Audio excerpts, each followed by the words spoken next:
ও তো সেই কুলাঙ্গার, ও তো ওই অপদার্থ, ওই জালেম যে তার মায়ের চিকিৎসায় বড় ভাইয়ের সাথে ভাগ করে। তার গরিব ভাইয়ের দুইটা ছেলে মেয়ে নিয়ে দিন কষ্টে পার করে। সে ঢাকা শহরে নিজের ফ্ল্যাটে থাকে, ঢাকা শহরে নিজের বাড়ি আছে, সে চিকিৎসায় মায়ের সাথে ভাগ করে ভাইয়ের।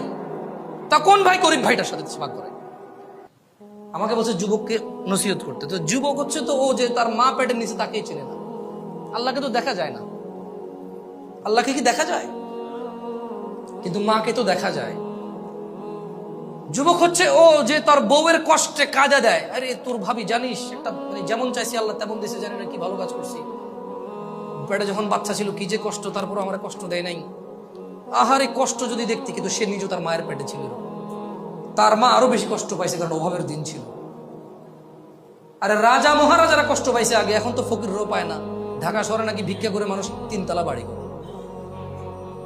কিন্তু একটা সময় তো রানীরাও কষ্ট পাইছে, কারণ রাজারা মানে মন মতো যেভাবে খুশি সেভাবে দাস দাসী রক্ষী টক্ষী রাখতো, তো বউরা তো এগুলো মানে নিতে পারতো না।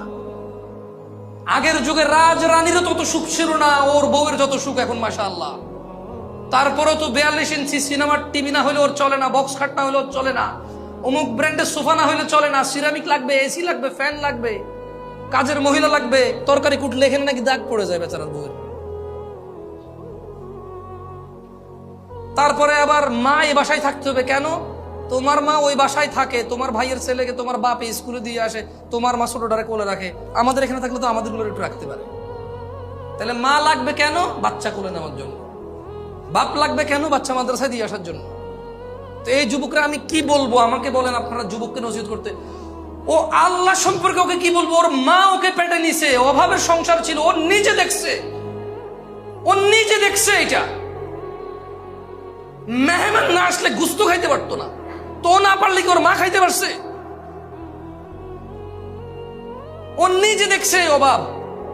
ও দেখছে ওর মা ওর বাপের মায়ের চোটে এই ঘর ফালাইয়া 2 ঘর দৌড়ায় যায়, আরেক ঘরে যায় ঢুকছে, ওর বাপ ওইখান থেকে দৌড়া নিয়ে আসা ওর মায়ের আবার মারছে। ও দেখছে এই কষ্ট, ও এই কষ্ট দেখছে ওর মায়ের।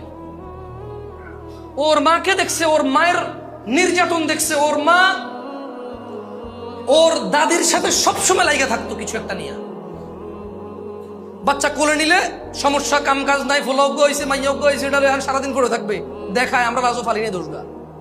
আবার এবার এটার রেখে কাম কাজ করলে বলে যে মারিয়ালা, আমার বংশ আগের বংশ আগে দিত না, মেরে ফেল, কানতে কানতে থেকে আমার নাতি মেরে ফেললো রে, কোলে নেয় না রে। ওর মা এই একটা ট্রমার মধ্যে দিন পার করছে। ওর নিয়ে এক কোমরে ওরে রাখছে, আরেক কোমরে ধান নিছে, এক কোমরে ওরে রাখছে, আরেক কোমরে চুলার মধ্যে